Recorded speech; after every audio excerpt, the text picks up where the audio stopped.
새해가 시작한 지 벌써 지나고 있습니다. 참 걱정도 많고 삶도 우리 계획대로 잘 되지 않습니다. 그러나 우리 아현 장로교회 성도님들, 오늘 말씀처럼 아무것도 염려하지 말고 뭐라 그랬어요? 모든 일에 기도와 간구로. 근데 여기 조건이 하나 있어. 어떻게 하나님께 아뢰라 그래요? 감사하게. 제가 만약에 오늘 오면서 막 마음에 막 하면서 주님 왜 이러실 거예요? 막 그럴 수도 있잖아요. 그렇잖아요. 그렇게 오면은 이게 은혜가 되겠습니까?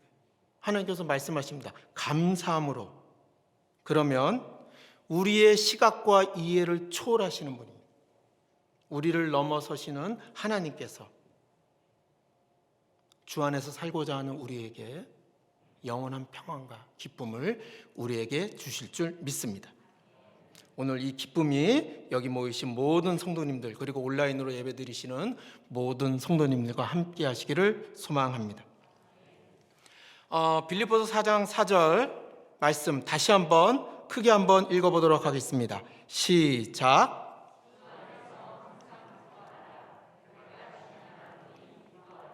자, 기쁨은 기독교인의 어떻게 보면 특징입니다.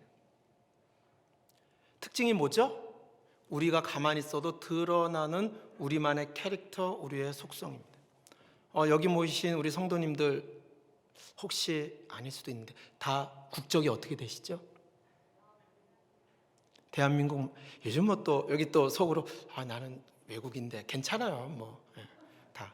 근데 대한민국이 제일 많죠? 한국이 많습니다. 우리의 국적은 한국. 그러면 우리나라 이 관공서나 큰 회사나 건물 앞에 가면 뭐가 있습니까?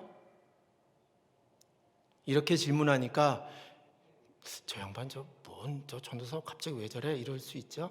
그러면 이렇게 질문하겠습니다. 건물 앞에 뭔가 이렇게 딱 개양돼 뭐가 펄럭이죠? 관공서에 태극기가 반드시 펄럭입니다. 그렇죠? 그리고 좀 큰 회사, 뭐 예를 들면은 큰 그룹 같은 이런 본사 있는 건물 앞에 태극기가 휘날립니다. 왜 그럴까요? 우리는 대한민국 소속이다. 한국에 있으니까 별로 그런 느낌이 없을 겁니다. 그러나 이제 선생님들이 이제 죄송합니다. 갑자기 회의 때 선생님들 우리 성도님들 외국에 가시면은 우리나라 기업이 있으면요, 뭐 예를 들면 S 그다음 L H 이런 데 가보시면은 그런 게 건물이 있어요. 지사가 있어요. 그러면 지사 앞에 반드시 뭐가 있냐면 두 개의 깃발이 휘날립니다. 하나는 해당 주재국의 깃발, 하나는 뭐예요? 대한민국, 한국의 깃발이 휘날립니다. 무슨 표식이에요? 나 한국이다. 우리 크리스찬은요, 어떤 속성을 가져야 되냐? 기뻐해야 된다는 거예요. 이 기쁨의 깃발을 날려야 되는 겁니다. 그걸 통해서 우리 크리스찬의 정체성을 알리는 겁니다. 여러분들,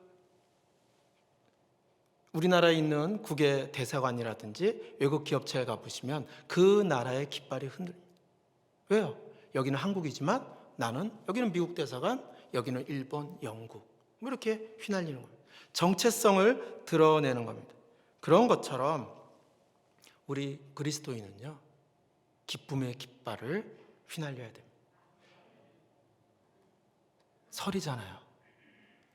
친척들 어떻게 해서라도 만나실 거 아니에요. 그렇죠? 안 만나실 분도 있을 겁니다.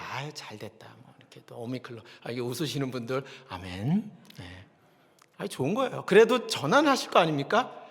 화상 통화도 하실 거고 뭔가 전화하시는데 그때 우리는 크리스찬이잖아요. 그럼 뭐가 흘러나와야 돼요? 기쁨이 흘러나와야 돼요.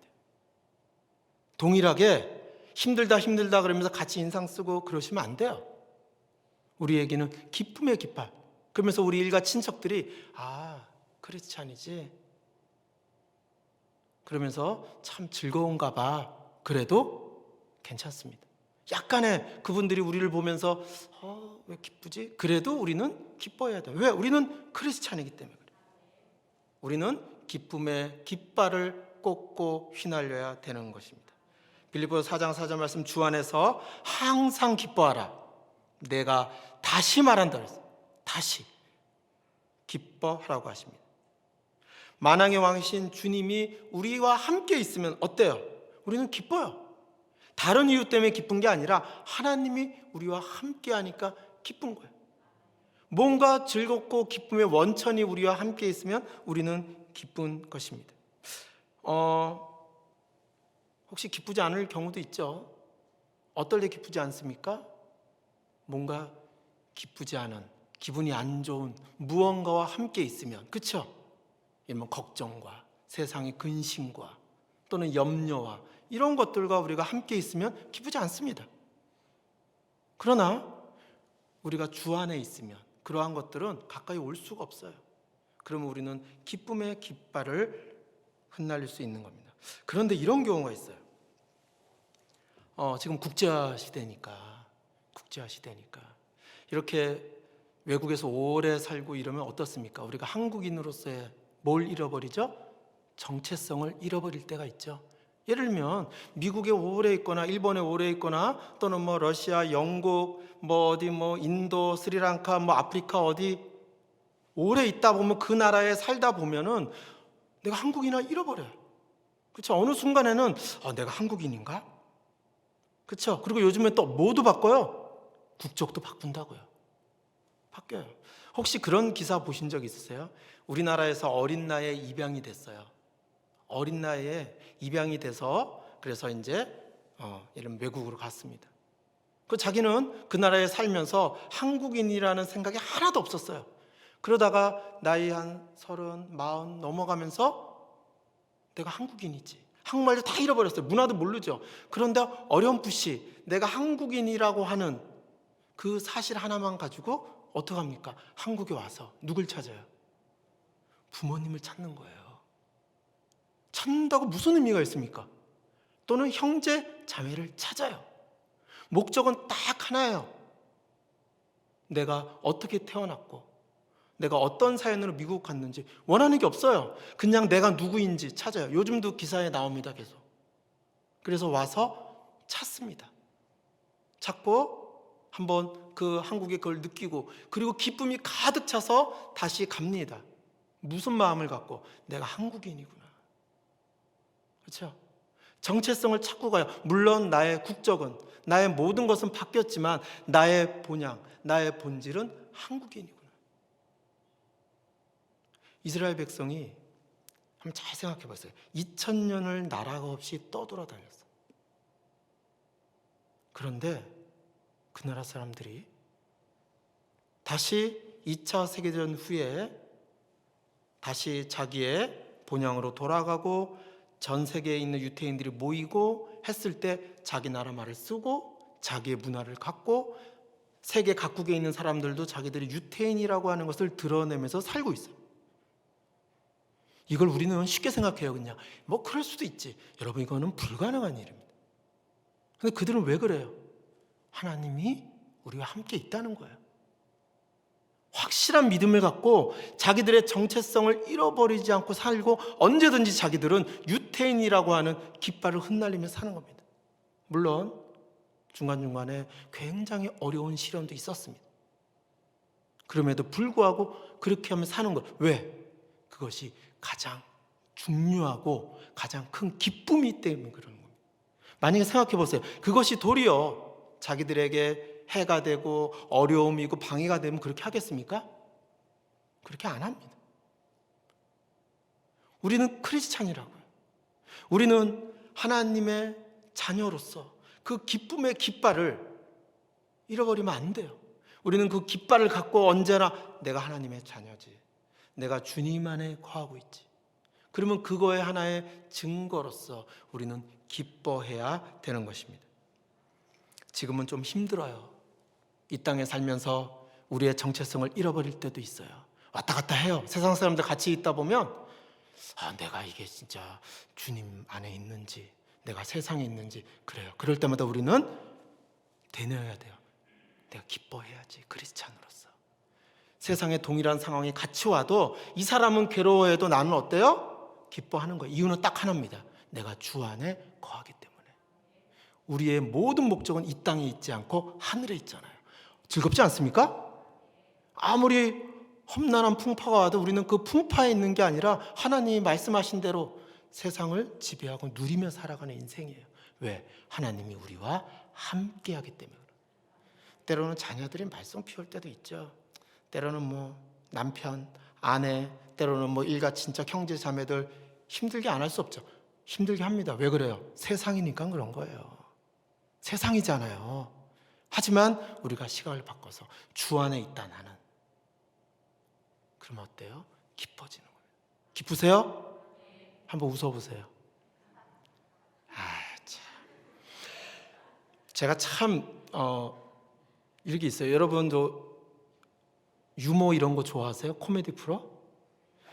좀 이상하지 않습니까? 왜 우리는 코미디 프로나 잘 죄송합니다. 제 프로그램 잘 안 봐서 뭐 있잖아요. 이렇게 어렸을 때 뭐 유머 1번, 유머 1번지 그럼 이게 한 30년 된 건. 또 저게 또 유림이도 와 있고 청년들 와 있는데 참 옛날 미안해. 유머 1번지나 이렇게 뭐 웃으면 복이야요. 예전에 이렇게 보면 많이 웃었죠. 그 이상하지 않아요? 왜 그걸 보고 우리는 웃죠? 재밌으니까. 아무리 힘들어도 그거 보면 웃는다고요. 그런데 잘 생각해 보세요.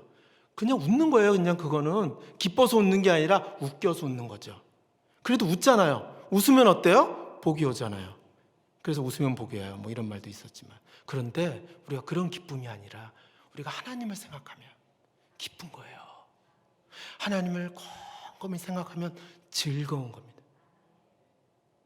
이러한 기쁨이 우리 성도님들과 함께 하시기를 예수님의 이름으로 소망드립니다. 소망드립니다.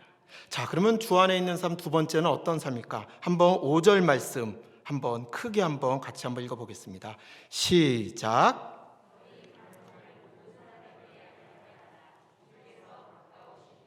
여기에 무엇을 알게 하라 그랬죠?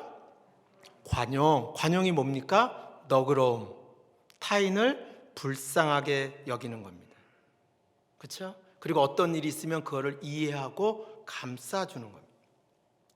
마치 관용을 가진 사람, 너그러움이 있는 사람은요, 뭐와 같냐면 큰 강물 또는 바다와 같아요. 바다와 같습니다. 큰 강물. 어때요? 흐를 때 흐르지도 않는 것 같죠? 소리도 별로 안 납니다.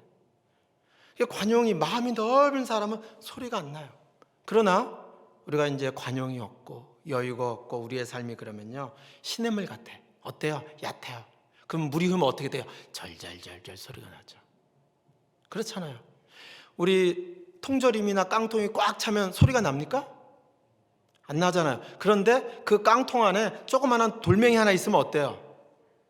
아주 그냥 소란스럽죠. 딸그닥 그러잖아요. 똑같습니다. 우리가 주 안에 있으면 우리가 하나님의 너그러움으로 우리가 꽉 차 있습니다. 일가 친척을 만나가지고 옆에서 무슨 얘기를 하고 어떤 얘기를 해도 어때요? 허허허 이렇게 되는 겁니다.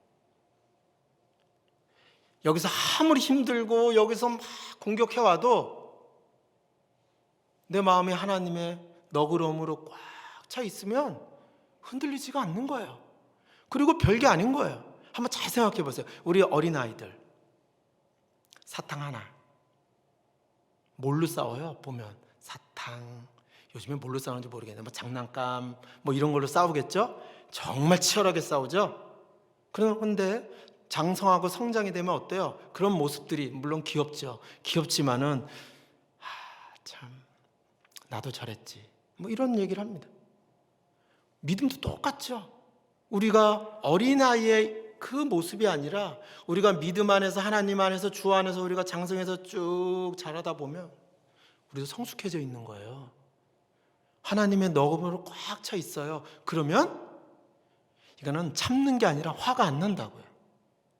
물론 세상에 사니까 화날 수가 있죠. 감정적이니까 화날 수 있어. 하지만 우리가 다시 한번 하나님을 생각하고 그 너그러움을 생각하면 화가 절대 나지 않습니다. 마치 속이 꽉 찬 깡통같이, 아주 깊은 강물같이 바다 모든 것을 포용합니다. 다 포용하잖아요. 그 뭐 깨끗한 것만 들어갑니까? 하지만 그 안에서 정화작용이 일어나면서 다시 깨끗하게 만들어 주는 겁니다. 우리 성도님들, 이번 살 때 화내지 마세요. 혹시 오늘 집에 가서 화내지 마세요. 혹시 자녀들이 좀 속썩인다고 화내지 마세요. 저한테 하는 말입니다. 저한테. 주님이 저한테 해주신. 화내실 필요 없습니다. 우리 하나님의 관용으로. 그래서 요즘에 그런 연구 있어요. 제가 좀 자료를 찾아보니까 예전에는 그런 연구가 많이 해요. 저도 이제 뭐 교육학을 전공하다 보니까 자존감이 높은 사람이 뭐 앞으로 뭐 잘 산다 뭐 이런 연구가 많았어요. 자존감. 그래서 심리학에서 이 자존감, 그러니까 자기 자신을 존귀하게 여기는 거예요. 그러니까 자신감, 자만심이 아니라 스스로. 우리는 뭐 존귀받을 존재잖아요. 특히 대한민국 사회같이 이렇게 경쟁적인 사회에서는 이 자존감이 정말 중요해요. 그렇잖아요. 우리 성도님들도 어때요? 누군가 뭐 이렇게 하지만 성도님들의 어떠한 그 자존심, 그 자존감을 누가 탁 터치하면 어때요? 웃을 수 있는 분. 근데 여기 참 우리 어린 성도님들이 오셔가지고 참 앉아 몇 분 계시는데 이해되죠? 고마워. 그래도 의젓하게 있어서 너무 고맙네요. 자, 누군가가 우리의 자존감을 건드리면요, 우리는 어때요? 기쁘죠? 너그러질 수 있죠? 힘들어요. 왜? 이 경쟁적인 사회, 특히 대한민국 같은 사회에서 우리의 뭔가 우리의 본질을 긁고 건들면요, 마치 강바닥에 있는 그 지저분한 것들이 나오는 것처럼 우리도 모르는 사이에 어때요? 폭발한다고요. 그래서 예전에는 연구에서요, 이 자존감 연구를 참 많이 했어요. 근데 최근에 바뀌었대요. 최근에 뭐냐? 저도 그래서 이 연구를 한번 해보려고요. 너그러움에 대한 연구를 한대요. 자기 관용, 자기 너그러움. 뭐냐면 예전에는 자존감을 높이는 책들이 많았어요. 그래서 자신감을 가져라, 존귀한 존재다 막 하다 보니까 조금만의 그 스크래치, 상처만 와도 무너져 버리는 거예요. 정말 잘 나가던 사람들이 한순간에 무너지는 거 보면요, 아무것도 아닌 걸로 확 무너져요. 우리도 화낼 때 보세요. 아무것도 아닌 걸로 무너진다고요. 오늘 말씀에서처럼 우리가 너그러움이 있어야 되는 거예요. 때로는 우리가 스스로에게도 좀 관대해야 돼요.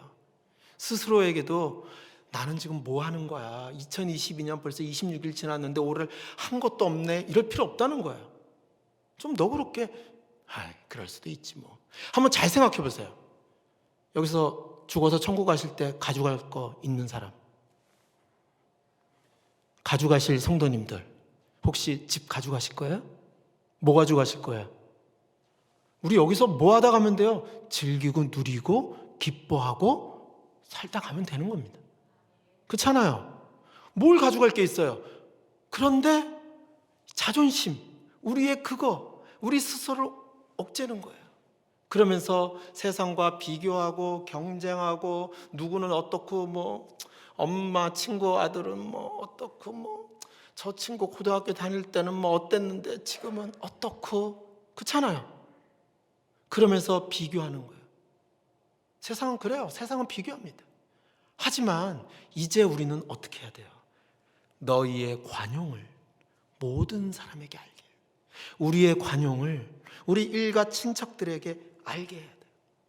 실질적으로 자존감이 높다고 성공하지 않는데, 최근에는요, 너그러운 사람들이 성공한답니다. 약간은 좀 바보같이 뭐가 있어도 허허 뭐 그럴 수 있지, 그래, 이렇게, 그래 뭐 그거 내가 뭐 하지 뭐, 그래, 마치 뭐 그냥 다 이렇게 뭐 아무것도 없는 것처럼 하는 거예요. 솜처럼 포용하는 거예요. 그러면서 함께 어울리면서 가는 겁니다.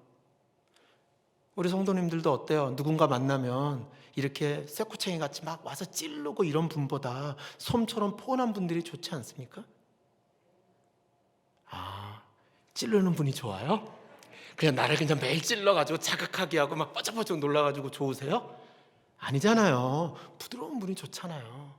그러면 우리도 한번 그렇게 해보는 거죠. 실은 저부터 좀 너그럽게 이해해주고. 한번 지금 가장 마음에 걸리시는 분 한 분 한번 생각해 보세요. 갑자기 한 분만 생각하랬더니 어이구, 세 분 생각하지 마시고 한 분만 생각하세요. 생각하셨죠? 자, 한번 감싸줘 보세요. 왜요? 우리의 관용을 알게 해야 되잖아요. 요번 설 때 일가 친척 중에 아직까지 못 푸신 분들 푸시는 은혜가 있기를 소망드립니다. 확실하게 푸세요. 네, 세상적으로 풀지 마시고 바로 오늘 나와 있는 말씀처럼 관용은 세상에 속하는 것이 아닙니다. 누구에게 속해요? 하나님께 속한 것이에요. 우리가 세상의 것으로 꽉 차면요, 관용해질 수가 없고 너그러워질 수가 없어요. 그렇게 하는 척은 할 수 있습니다.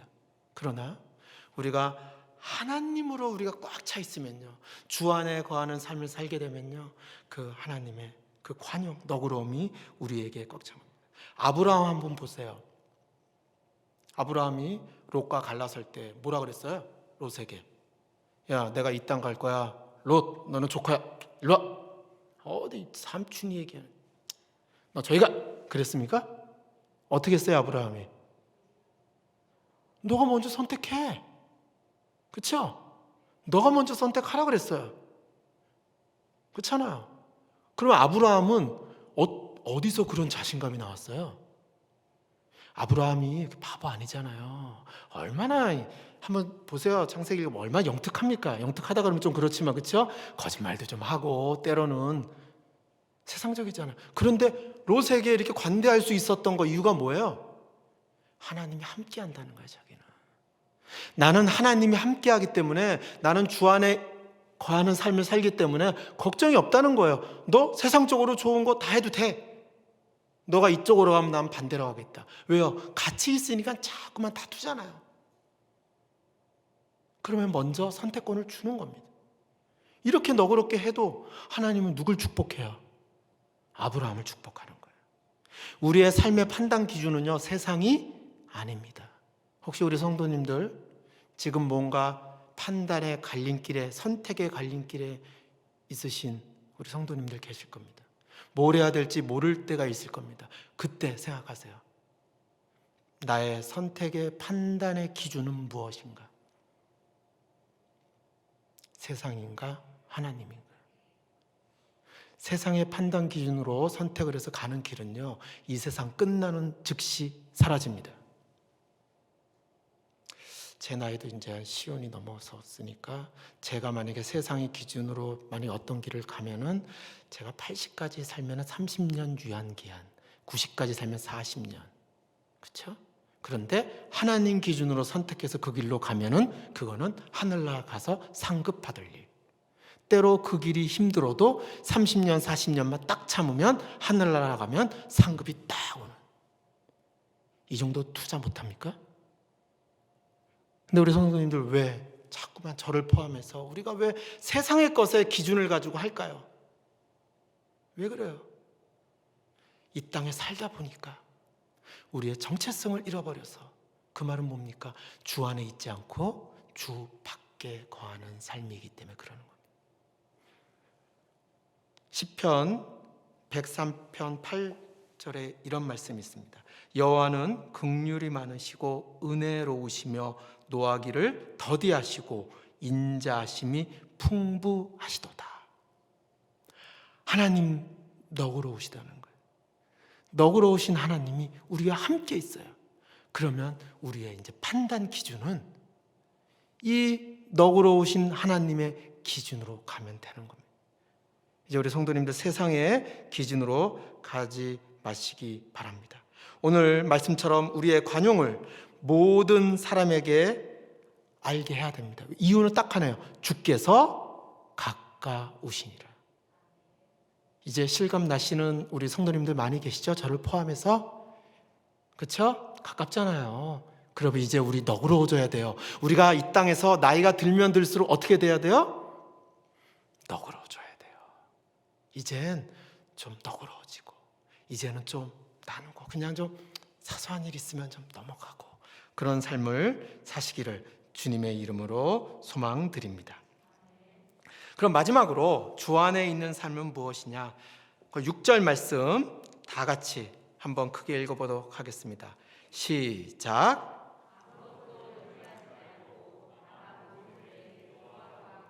너희 구할 것을 감사함으로 하나님께 아뢰라. 여기에 이렇게 되어 있습니다. 염려하지 말고 모든 일에 기도와 간구로 구할 것을 감사함으로. 주 안에 있는 삶 세 번째는 뭐냐? 감사가 넘치는 삶입니다. 감사가 넘치는 삶입니다. 영어로 감사하다는 말, 혹시 영어 모르시는 분들 이거 다 알잖아요. 영어로 뭐죠? 감사하다. 이게 원어 발음하면 번데기 발음 아닙니까? Thank you. 죄송합니다. 참. 근데 이 어원이요, thank, 감사의 어원이 think에서 나왔대요. THINK. 그러니까 이거를 유추해 보면 이런 거예요. 감사가 뭐가 감사냐면 곰곰이 생각해 보니까 그게 감사한 거야. 그렇죠? 그러면 이 영어잖아요. 이 영어도 기독교 국가에서 나온 거잖아요. 쉽게 생각하면. 그러면 이 어원은 뭐예요? 무엇을 생각하니까 감사하다는 거예요? 하나님이 우리에게 준 은혜를 생각하니까, 이거를 곰곰이 생각하니까 이게 불평불만이 아니라 무엇이었다? 감사였다는 겁니다. 즉 뭐예요? 감사는 하나님의 은혜를 생각할 때만 나올 수 있는 겁니다. 감사는 쉽게 나오는 게 아니에요. 우리가 감사하는 삶을 산다는 것은요, 하나님이 우리에게 준 은혜, 뭐죠? 선물. 선물은 뭐가 선물이에요? 내가 열심히 노력해서 받으면 선물이에요? 그거는 샐러리, 봉급. 내가 열심히 안 했는데도 주면은 그게 뭐예요? 선물. 그래서 가끔 설도 오지만 설날에 선물과 선물 아닌 게 구분이 되죠? 부담. 이거는 선물. 올 설에는 선물을 많이 받게 되시기를 소망합니다. 부담은 받지 마세요. 때로는 뇌물 뭐 이런 것도 있잖아요. 하나님은 우리에게 뭘 줬죠? 선물을 줬잖아요. 지금 우리가 가지고 있는 모든 것이 뭐예요? 하나님의 선물이에요. 근데 그거를 생각을 하지 않으면 그게 감사하지 않을 때가 있어요. 그럼 한번 생각을 해보세요. 묵상을 해보시면 그게 감사하다는 거예요. 그래서 우리 구할 것을 어떻게 구하라는 거예요? 하나님한테 감사함으로 구하라는 거예요. 마태복음 20장 1절부터 16절 포도원의 비유 잘 아시죠? 자, 천국의 비유잖아요. 자, 포도원에 일꾼이 필요한데 일꾼을 구하러 나갑니다. 나갔더니 이렇게 일꾼들이 있죠? 그랬더니 약속을 하죠. 품삯을 주기로 하고. 얼마를 주기로 했죠? 성경 퀴즈. 얼마를 주기로 했습니까? 한 데나리온. 이게 은잎이에요, 은잎. 그러니까는 그 당시 그 로마 군인 하루 품삯입니다. 그러니까는 적정한 정도의 수준이죠. 그랬더니 어떤 사람이 오케이, 나 가서 일할래. 그러고 아침에 갑니다. 근데 이제 포도원 주인이 3시간마다 이렇게 가면서 계속 불러오죠. 나중에는 해 저물기 1시간 전에도 가서 어떡합니까? 놀고 있는 거예요. 왜 놀고 있어요? 아무도 우리를 안 불러줘요. 와, 일해. 지금 일해요? 와서 일해. 품삯 줄게요. 그랬더니 갑니다. 그리고 이제 해가 졌죠. 주인이 어떡합니까? 이제 계산을 해야 되잖아요. 계산을 하는데 누구부터 계산해요? 제일 늦게 온 사람부터 계산하는 거예요. 근데 주인이 어떡합니까? 이분들에게 얼마를 줬어요? 한 데나리온을 주는 거야. 하루 동안 일한 사람의 품삯을 1시간 정도밖에 일을 하지 않은 그 사람, 일도 안 한 거예요. 그냥 와가지고 이렇게 하는데 1시간 쑥 지난 거예요. 근데도 한 데나리온 중에 이분들이 어떻게 했어요? 감사합니다.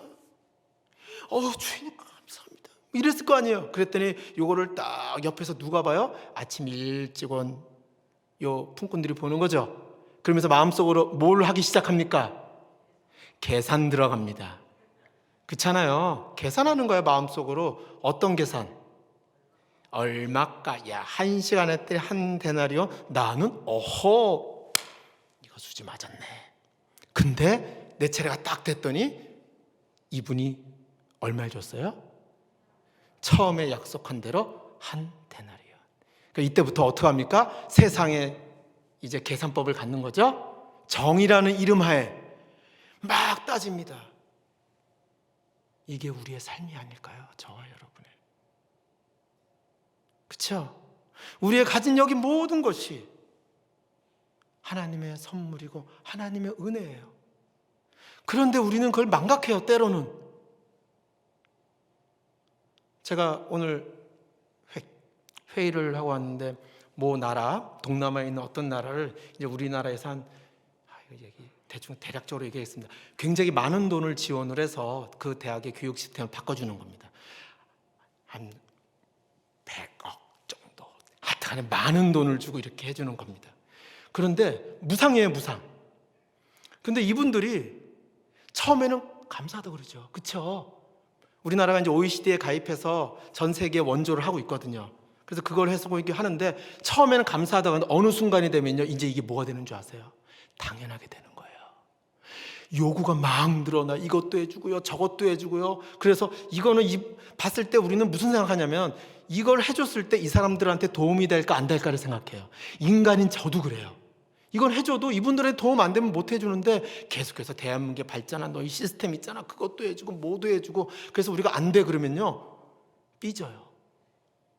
그러면 한편은 그런 생각이 돼요. 우리끼리 이제 전문가들끼리 모여가지고 교수들끼리 모여서 그런 얘기합니다. 참 도와주는 것도 쉽지 않다. 어느 순간에 감사가 없어지고 당연하게 돼요. 그런데 그런 생각이 드는 거죠. 나도 그렇지 않을까? 우리도 그렇지 않을까? 하나님한테 모든 것을 받아서 있음에도 불구하고 감사함이 없는 겁니다. 왜요? 우리가 어느 순간에 주 안에 거하는 삶이 아니라 주 밖에 거하는 삶을 살고 있는 거예요. 빌립보서 1장 11절 말씀에 분명히 사도 바울은 얘기합니다. 우리가 누구로 말미암아 의의 열매가 가득하다 그랬어요? 우리의 공로로? 우리의 노력으로? 아니요, 예수 그리스도로. 그렇죠? 우리는 아무 공로가 없어요. 우리는 천국 갈 수 있는 아무런 게 없다고요. 우리는 예수님의 공로로, 예수님의 그 보혈로, 십자가의 보혈로 우리는 영생을 얻었어요. 이 땅에 100억, 1000억, 이 땅에 뭐 가격 아파트 더블, 그게 아니라 영생을 얻었다고요.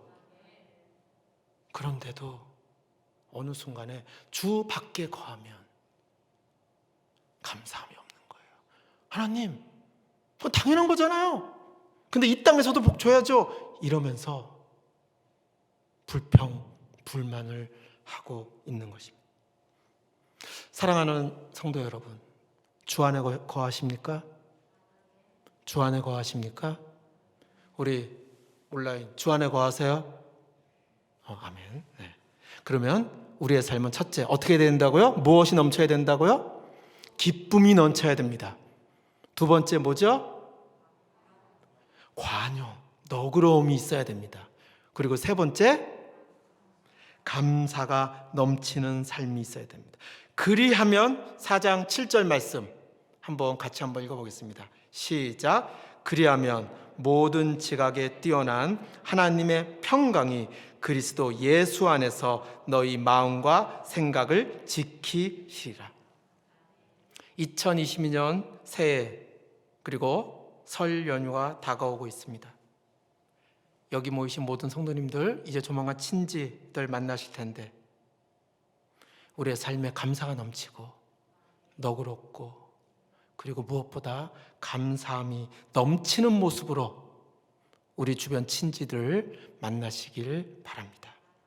이러한 은혜가 2022년 설 연휴를 앞둔 모든 성도님들과 함께 하시기를 소망합니다. 기도 드리시겠습니다.